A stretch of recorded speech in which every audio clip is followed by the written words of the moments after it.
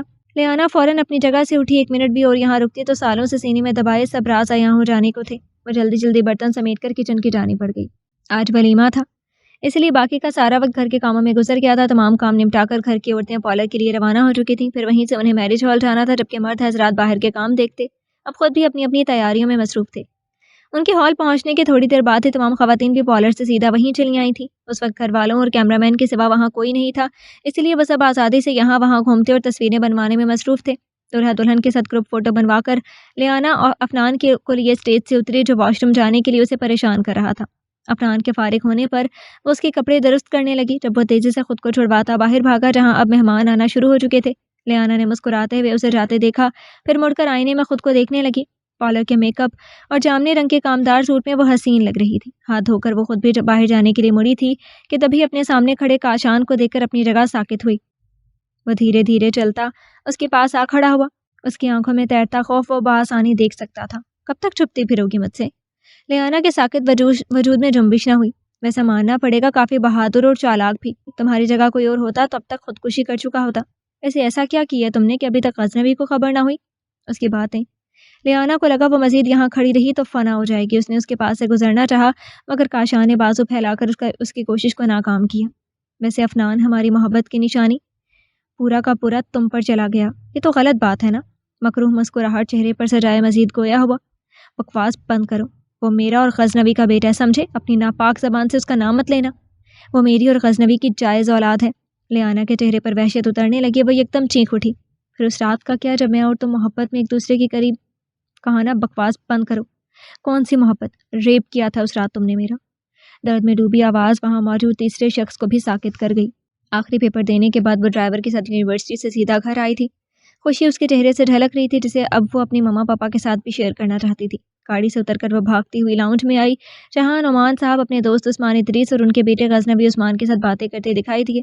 عثمان ادریس کا اکثر ان کے گھر آنا جانا لگا رہتا تھا مگر غزنوی عثمان کو اس نے پہلی بار 1 سال پہلے اس کی والدہ کے انتقال پر دیکھا تھا، جب وہ اپنی ماں کے انتقال کی خبر سن کر لندن سے پاکستان آیا تھا۔ اب ان دونوں کو ایک ساتھ پہلی بار اپنے گھر میں دیکھ کر وہ الجھتی ہوئی آگے بڑھی۔ اسے یہیں سے گزر کر اپنے کمرے تک جانا تھا اور یہ کام ان کی نظروں میں آئے بغیر ناممکن تھا۔ وہ آگے آئی اور سب کو بآواز بلند سلام کیا۔ تینوں کی نظریں اس کی جانب اٹھیں۔ اسے دیکھتے ہی نعمان صاحب اور عثمان ادریس کے چہروں پر مسکراہٹ چھا گئی۔ وعلیکم السلام۔ عثمان ادریس کھڑے ہوئے اور شفقت سے اس کے سر پر ہاتھ پھیرا۔ کیسی ہو بیٹا؟ الحمدللہ انکل، آپ کی طبیعت کیسی ہے؟ اللہ کا شکر، جب سے غزنوی آیا میں ایک بار پھر خود کو جوان محسوس کر رہا ہوں۔ عثمان ادریس محبت سے بیٹے کو دیکھتے ہوئے بولے جو سر جھکائے موبائل میں مصروف تھا۔ ان کی بات پر نعمان صاحب دھیرے سے مسکرا دیے۔ بیٹا مما سے کہو کھانا لگوا دیں۔ وہ جو کھڑی یہی سوچ رہی تھی کہ یہاں سے کیسے جائے۔ نعمان صاحب کے کہنے پر جی اچھا کہتی تیزی سے وہاں سے نکل گئی۔ پھر جتنی دیر وہ وہاں رہے لیانا ان کے سامنے نہ آئی۔ وہ چلے گئے تو نعمان صاحب نے مہرو بیگم کو مخاطب کیا جو مہمانوں کے جانے کے بعد سکون کا سانس لیتی ان کے برابر آ بیٹھی تھیں۔ عثمان نے غزنوی کے لیے لیانا کا ہاتھ مانگا ہے۔ وہ بغیر کسی تمہید کے بولے۔ واقعی؟ مہرو بیگم کا چہرہ خوشی سے کھل اٹھا۔ اتنا لائق بندہ ان کی بیٹی کا نصیب بننے والا تھا، انہیں اور کیا چاہیے تھا؟ ہاں، اور وہ شادی بھی جلدی کرنا چاہتا ہے۔ دراصل اب اس کی طبیعت ٹھیک نہیں رہتی، اس لیے چاہتا ہے کہ اپنی زندگی میں ہی غزنوی کا حق بستہ دیکھ لے۔ نعمان صاحب کی آنکھوں میں نمی جھلکنے لگی۔ دوست کی خراب طبیعت نے انہیں غمگین کر دیا تھا۔ بھابھی کے بعد سے وہ بہت بیمار رہنے لگے ہیں۔ ہاں، تم لیانا سے بات کر لینا، مجھے یقین ہے اسے بھی اس رشتے پر کوئی اعتراض نہیں ہوگا۔ ان کے کہنے پر مہرو بیگم اس بات میں سر ہلاتی وہاں سے اٹھ کر لیانا کے کمرے کی جانب بڑھ گئی۔ غزنوی عثمان کی ماں نہیں تھی جو اس کے لیے لڑکیاں تلاش کرتی، نہ ہی وہ خود آج تک کسی لڑکی کے چکر میں پڑا تھا، اس لیے مجبوراً یہ کام باپ کے ذمہ آ گیا تھا۔ وہ باپ تھے، ماں کی طرح بیٹے کے لیے چاند کا ٹکڑا تلاش کرنے جیسے تگدو نہیں کر سکتے تھے، اس لیے سیدھا نعمان صاحب کے پاس چلے آئے تھے۔ ویسے بھی لیانا ان کی نظروں کے سامنے پلی بڑھی تھی، اس کے اچھے اخلاق پر وہ شک کیسے کر سکتے تھے؟ عثمان ادریس دوست کے گھر سوالی بن کر آئے تھے، پھر نعمان صاحب کیسے انہیں خالی ہاتھ لوٹا دیتے؟ لیانا کے سامنے اس رشتے کا ذکر کیا تو اس نے فیصلے کا اختیار ماں باپ کو ہی سونپ دیا۔ ویسے بھی اس کے پاس انکار کا کوئی جواز ہی نہیں تھا۔ غزنوی ہر طرح سے بہترین انتخاب تھا۔ ان کی طرف سے مثبت جواب ملتے ہی دونوں گھروں میں شادی کا شور مچ اٹھا۔ وہ 2 بھائیوں کی اکلوتی بہن تھی، جبکہ غزنوی اپنے والد کا اکلوتا بیٹا، اس لیے ان کی شادی کا اہتمام بڑے پیمانے پر کیا گیا تھا۔ مائیوں سے 1 دن پہلے ان کا نکاح تھا۔ ایجاب و قبول کے بعد جب انہیں ایک دوسرے کے ہمراہ لا کر بٹھایا گیا تو دونوں کے کورے دل پہلی بار ایک ساتھ دھڑکنے لگے تھے۔ دونوں ہی اپنی کیفیت کو لے کر کشمکش کا شکار تھے کہ رشتہ بڑوں نے جوڑا تھا، پھر یہ دل کیوں جوڑنے لگے تھے؟ اس رات پہلی بار غزنوی نے اسے کال کی تھی، جسے دھڑکتے دل کے ساتھ ریسیو کر لیا گیا تھا۔ مائیوں والے دن کی صبح ہی فضا پھپھو اپنے بڑے بیٹے کاشان اور چھوٹی بیٹی حملہ کے ساتھ پاکستان چلی آئی تھی۔ کاشان پہلی بار یہاں آیا تھا، اس لیے سب کی توجہ کا مرکز بنا ہوا تھا، جو اسے الجھن میں مبتلا کر رہا تھا۔ لگتا ہے کاشان بھائی کافی تھک گئے ہیں، ایسا کریں آپ اوپر والے کمرے میں جا کر آرام کر لیں، وہاں شور شرابے کی آواز نہیں آئے گی۔ میسم کی بات پر وہ اس بات میں سر ہلاتا اوپر کی جانب بڑھا جہاں 3 کمرے موجود تھے۔ اپنے دھیان میں چلتا ایک کمرے کا دروازہ کھول کر اندر چلا آیا۔ بنا دوپٹے کے پیلا سوٹ زیب تن کیے لیانا اپنے لمبے سیاہ بالوں کو سلجھانے میں مصروف تھی۔ کاشان نے چونک کر اسے دیکھا اور دیکھتا ہی رہ گیا تھا۔ نہ جانے کیسا حسن تھا جس نے لمحے میں اسے جکڑ لیا تھا۔ امریکہ میں ایک سے بڑھ کر ایک حسن تھا جن میں سے کتنوں کو وہ استعمال کر چکا تھا، مگر اس حسن کے آگے وہ سب اسے پھیکا لگ رہا تھا۔ آپ یہاں کیا کر رہے ہیں؟ اس پر نظر پڑتے ہی لیانا نے گڑبڑا کر جلدی سے دوپٹہ اوڑھا۔ وہ میسم نے مجھے کہا تھا اوپر کمرے میں جا کر آرام کر لوں۔ اپنی بے باک نظریں اس پر گاڑے ہی جواب دیا۔ آپ دوسرے کمرے میں چلے جائیں، یہ میرے استعمال میں ہے۔ لیانا کی بات پر بس بات میں سر ہلاتا کمرے سے باہر نکل آیا۔ کیا کر رہا ہے؟ اچھا بھلا شریف آدمی کا امیج بنا ہوا ہے، یہاں خود پر قابو رکھ۔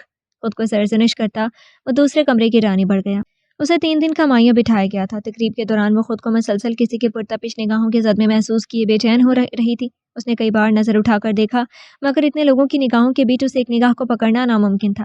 تقریب ختم ہوئی تو اسے کمرے میں لے آئے، جہاں آ کر اس نے سکھ کا سانس لیا تھا۔ ابھی وہ سر سے دوپٹہ اتار کر بیٹھی ہی تھی کہ غزنوی کی کال آ گئی۔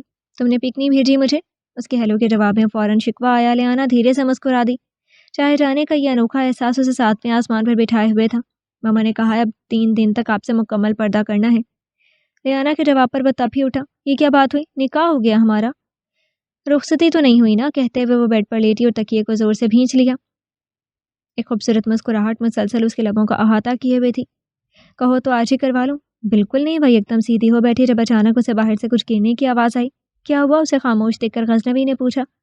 لگتا باہر کوئی ہے، میں آپ سے بعد میں بات کرتی ہوں، کہتے ساتھ ہی اس نے کال کٹ کی اور اٹھ کر دروازے کی جانب بڑھی۔ باہر سناٹا چھایا ہوا تھا، سب تھک ہار کر شاید سونے جا چکے تھے۔ اس نے آگے بڑھ کر سیڑھیوں سے نیچے جھانکا کہ تبھی اس کی نظر کچن سے باہر نکلتے فودیل پر پڑی۔ اوہ، شاید بھائی سے کچھ گرا ہو۔ وہ مطمئن ہوتی واپس اپنے کمرے میں چلی گئی۔ وہیں اپنے کمرے کے دروازے سے جھانکتا کاشان دل ہی دل میں فودیل کو گالیوں سے نوازتا اپنے کمرے کا دروازہ بھی بند کر گیا۔ آج عثمان ادریس کے گھر مائیوں کی تقریب تھی اور کل بارات نعمان صاحب کے گھر سے سب کو ہی دعوت دی گئی تھی۔ سبھی جانے کے لیے تیار بیٹھے تھے، مگر مسئلہ لیانا کا تھا جو مائیوں بیٹھی تھی اور مہرو بیگم اسے اکیلے چھوڑ کر جانے کے لیے تیار نہ تھی۔ مما ندرت بھی ہیں نہ انہیں میرے پاس چھوڑ جائیں، کوئی اتنی بڑی بات نہیں ہے۔ لیانا نے گھر کے ملازمہ کا ذکر کیا۔ پھر بھی کوئی گھر کا فرد ہونا چاہیے۔